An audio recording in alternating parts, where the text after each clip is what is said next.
আজি আপোনালোকৰ লগত মই অন্য এটা খবৰ শ্বেয়াৰ কৰিম বিশেষকৈ আজিৰ খবৰটো আছে আমাৰ বেঞ্চাৰ স্কুল প্ৰাদেশিকৰণৰ কাৰণে এটা গুৰুত্বপূৰ্ণ খবৰ তেখেতসকলৰ বিষয়ববীয়াই জনাইছে অলৰেডি তেখেতসকলৰ বিষয়ববীয়াই মাননীয় শিক্ষামন্ত্ৰীৰ লগত তেখেতসকলে লগ কৰি এটা গুৰুত্বপূৰ্ণ আলোচনাত মিলিত হৈছিল আৰু সেই আলোচনাত খুবই এটা পজিটিভ পইণ্ট তেখেতসকলে পাইছে আৰু পজিটিভলি আমাৰ বেঞ্চাৰ স্কুল প্ৰাদেশিকৰণৰ বিষয়টো আগবাঢ়িবলৈ গৈ আছে আৰু সেইখিনি গতিকে এখন নিউজ পেপাৰত উল্লেখ কৰিছিলে সেয়া নিশ্চয়কৈ মই আপোনালোকৰ লগত শ্বেয়াৰ কৰিম আপোনালোকে স্কিপ নকৰি অকলে আমাৰ ভিডিঅ'টো চাই থাকিব আৰু এতিয়ালৈকে যদি আমাৰ চেনেলটো ছাবস্ক্ৰাইব কৰা নাই কাইণ্ডলি ছাবস্ক্ৰাইব কৰি দিব আৰু প্ৰতিজন শিক্ষাগুৰুৱে যাতে নেকি বেঞ্চাৰ স্কুলত জড়িত আমাৰ শিক্ষক কৰ্মচাৰীয়ে যাতে নেকি এইখিনি খবৰ পায় আপোনালোকে শ্বেয়াৰ কৰিব নিশ্চয় আপোনালোকে স্ক্ৰীনত প্ৰত্যক্ষ কৰিছে লিখিছে আপোনাৰ এখন নিউজ পেপাৰ হেডলাইনত বেঞ্চাৰ শিক্ষকৰ সৈতে আলোচনা সমস্যা সমাধানৰ আশ্বাস দিলে শিক্ষামন্ত্ৰীয়ে আপোনাৰ সেইখিনি নিউজ পাব্লিছ হৈছিলে 4 আগষ্ট তাৰিখে লিখিছে সদৌ অসম অভাৰিকিত শিক্ষক কৰ্মচাৰী সন্থাৰ এটা প্ৰতিনিধি দলে খালি সন্ধিয়া জনতা ভৱনত শিক্ষামন্ত্ৰী ডক্টৰ ৰণোজ পেগুক সাক্ষাৎ কৰি বিভিন্ন দাবী সম্বলিত এখন স্মাৰক পত্ৰ প্ৰদান কৰে আৰু সভাপতি হৰমোহন বৰাৰ নেতৃত্বত যোৱা প্ৰতিনিধি দলটোৱে মন্ত্ৰী ডক্টৰ পেগুৰ সৈতে মূলতঃ পাৰিকিনৰ প্ৰসংগত আলোচনা কৰে নিশ্চয়কৈ আপোনালোকে স্ক্ৰীনত প্ৰত্যক্ষ কৰিছে আমাৰ অপাৰিকিত শিক্ষক কৰ্মচাৰী এটা সন্থাই প্ৰতিনিধি দলে আমাৰ শিক্ষামন্ত্ৰীৰ লগত এটা আলোচনাত মিলিত হৈছিল আৰু সেই আলোচনাত তেখেতসকলে কি সিদ্ধান্ত গ্ৰহণ কৰিছে সেইখিনি তেখেতসকলে জনাইছে আৰু সেই আলোচনাত আমাৰ হৰমোহন বৰা ছাৰৰ নেতৃত্বত সেইখিনি আলোচনা হৈছিল বুলি ইয়াত উল্লেখ কৰিছে আমাৰ বেঞ্চাৰ স্কুলৰ প্ৰতিনিধি দলে শিক্ষামন্ত্ৰীগৰাকীক লগ কৰিবলৈ গৈছিলে আমাৰ হৰমোহন বৰা ছাৰৰ নেতৃত্বত আৰু ইয়াৰ পাছতে কৈছে যে 2006 চনৰ 1 জানুৱাৰীৰ পূৰ্বে স্থাপিত আৰু বিভাগীয় অনুমতি পাই বৰ্তমানলৈকে চলি থকা নিম্ন প্ৰাথমিকৰ পৰা মহাবিদ্যালয় পৰ্যায়লৈকে সকলোখিনি শিক্ষা অনুষ্ঠান 2017-18 চনৰ আইনখন পূৰ্ণাংগ সংশোধনৰ মাধ্যমেৰে চলিত বৰ্ষৰ ভিতৰতে পাৰিশন কৰা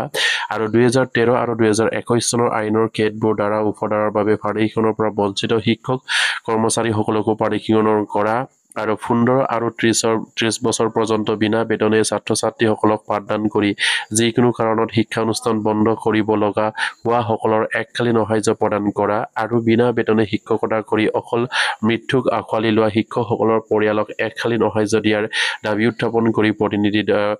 উত্থাপন কৰে প্ৰতিনিধি দলটোৱে নিশ্চয়কৈ আমাৰ হৰমোহন বৰা ছাৰৰ নেতৃত্বত আমাৰ যিখিনি আলোচনাত আমাৰ শিক্ষামন্ত্ৰীৰ লগত মিলিত হৈছিল আমাৰ বেঞ্চাৰ শিক্ষক কৰ্মচাৰীসকলে তেখেতসকলৰ যিখিনি দাবী উত্থাপন কৰিছিল সেই সকলোবিলাক দাবী তেখেতসকলৰ গুৰুত্বপূৰ্ণ দাবী উত্থাপন কৰিছে ইয়াত লিখিছে তেখেতসকলে 2006 চনৰ 1 জানুৱাৰীৰ পূৰ্বে স্থাপিত আমাৰ বিভাগীয় অনুমতি পাই বৰ্তমানলৈকে চলি থকা সকলো বিদ্যালয় আমাৰ এলপিৰ পৰা কলেজলৈকে যিমানখিনি আছে এই সকলোবিলাক বিদ্যালয় পাৰিশন আওতালৈ আনিব লাগে আৰু 2017-18 চনৰ আইনখন পূৰ্ণাংগভাৱে সংশোধন কৰি আৰু তেখেতসকলক 2000 আৰু যিসকল শিক্ষক কৰ্মচাৰী 13 আৰু 2011 চনত বাদ পৰিলে পাৰিশনৰ পৰা এই সকলকো পাৰিশন কৰিবৰ কাৰণে তেখেতসকলে দাবী উত্থাপন কৰিছে আৰু যিসকলে 15-30 বছৰ পৰ্যন্ত বিনা বেতনে ছাত্ৰ-ছাত্ৰী পাঠদান কৰি শিক্ষা অনুষ্ঠান বন্ধ কৰিব লগা হ'ল এই সকলোবিলাক শিক্ষা অনুষ্ঠানক এককালীন সাহায্য প্ৰদান কৰা আৰু যিসকল অৱসৰ গ্ৰহণ কৰিলে বা যিসকল কিবা কাৰণত হয়তো এক্সপায়াৰ হ'ল এই সকলো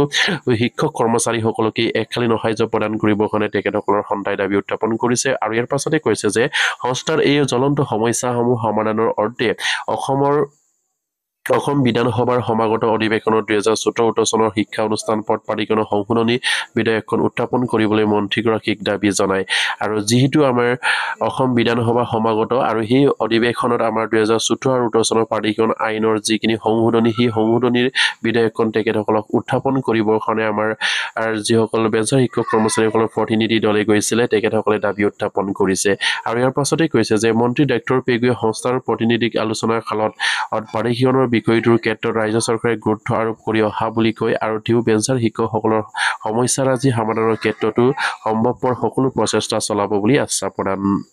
দিয়ে বুলি ইয়াত উল্লেখ কৰিছে আৰু নিশ্চয়কৈ আমাৰ শিক্ষামন্ত্ৰীগৰাকীয়ে কোৱা মতে আমাৰ হৰমোহন বৰা ছাৰৰ নেতৃত্বত যিখিনি প্ৰতিনিধি গৈছিলে আৰু যিখিনি প্ৰতিনিধি তেখেতসকলৰ মাজত আলোচনা হৈছিলে সেই আলোচনাত আমাৰ মন্ত্ৰীগৰাকীয়ে তেখেতসকলক আশ্বাস প্ৰদান কৰিছে আৰু অসম চৰকাৰৰ মাজত আমাৰ পাৰিশনৰ সমস্যাখিনি সমাধানৰ গুৰুত্ব আৰু প্ৰদান কৰিছে বুলি তেখেতসকলে ইয়াত উল্লেখ কৰিছে আৰু কম দিনৰ ভিতৰতে হয়তো আমাৰ বেঞ্চাৰ স্কুলৰ শিক্ষা অনুষ্ঠানবিলাকৰ যিখিনি সমস্যা পদ পাৰিশনৰ যিখিনি সমস্যা এই সমস্যাখিনি যেন সমাধান হোৱাৰ পথত এতিয়া নিশ্চয়কৈ আপোনালোকে হয়তো গম পাইছেই আৰু আমাৰ যিসকল বেঞ্চাৰ শিক্ষক কৰ্মচাৰীসকলৰ প্ৰতিনিধিত এই জোৰদাৰ লাগি আছে আমাৰ অসম চৰকাৰক যাতে নেকি আমাৰ শিক্ষা অনুষ্ঠানবিলাক অতি সোনকালে ফাৰ্টিকীকৰণ হওক এই বিষয়ত যিসকল আমাৰ বেঞ্চাৰ শিক্ষক কৰ্মচাৰীসকলৰ প্ৰতিনিধি ছাৰ বাইদেউসকলে লাগি আছে তেখেতসকলক নিশ্চয়কৈ আপোনালোকে ধন্যবাদ জ্ঞাপন কৰিব লাগিবই কাৰণ তেখেতসকলৰ লাগি থকাৰ কাৰণে হয়তো অসমৰ চৰকাৰে বা অসমৰ শিক্ষামন্ত্ৰী বা মুখ্যমন্ত্ৰীগৰাকীয়ে ফাৰ্টিকীকৰণ কৰিবলৈ নিশ্চয়কৈ এদিন নহ'লে এদিন বাধ্য হ'ব আৰু সেই সময়খিনি নিশ্চয়কৈ সমাগত তেখেতসকলৰ আলোচনাত যিখিনি আলোচনা হৈছে পজিটিভ আলোচনা হৈছে বুলি আপোনালোকৰ যিসকল প্ৰতিনিধি গৈছিলে প্ৰতিনিধি দলটোৱে জনাইছে আৰু সেইমতে নিশ্চয়কৈ আপোনালোকৰ কামখিনি অতি সোনকালে হওক সেই আশা ৰাখিলোঁ আৰু অসমৰ মাননীয় শিক্ষামন্ত্ৰী আৰু মুখ্যমন্ত্ৰীকো অনুৰোধ জনাইছোঁ আপোনালোকে 2014 আৰু 2018 চনৰ ফাৰ্টিকীকৰণ আইনখন পূৰ্ণাংগভাৱে সংশোধন কৰি আমাৰ যিখিনি আমাৰ বেঞ্চাৰ শিক্ষকসকলৰ সমস্যা আছে বা টিউটৰৰ সমস্যা আছে সেই সকলোবিলাক সমস্যাখিনি যেন নিশ্চয়কৈ সমাধান কৰে সেই আশাৰে আমাৰ সেই সকলো শিক্ষক কৰ্মচাৰীয়ে বাট চাই আছে আৰু আজিৰ ভিডিঅ'টি ইমানতে শেষ কৰিলে আৰু প্ৰতিগৰাকী শিক্ষক কৰ্মচাৰীয়ে যাতে নেকি এইখিনি খবৰ পাই আপোনালোকে শ্বেয়াৰ কৰি দিব আৰু এতিয়ালৈকে যদি আমাৰ চেনেলটো ছাবস্ক্ৰাইব কৰে কাইলৈ ছাবস্ক্ৰাইব কৰিব নমস্কাৰ জয় আইকন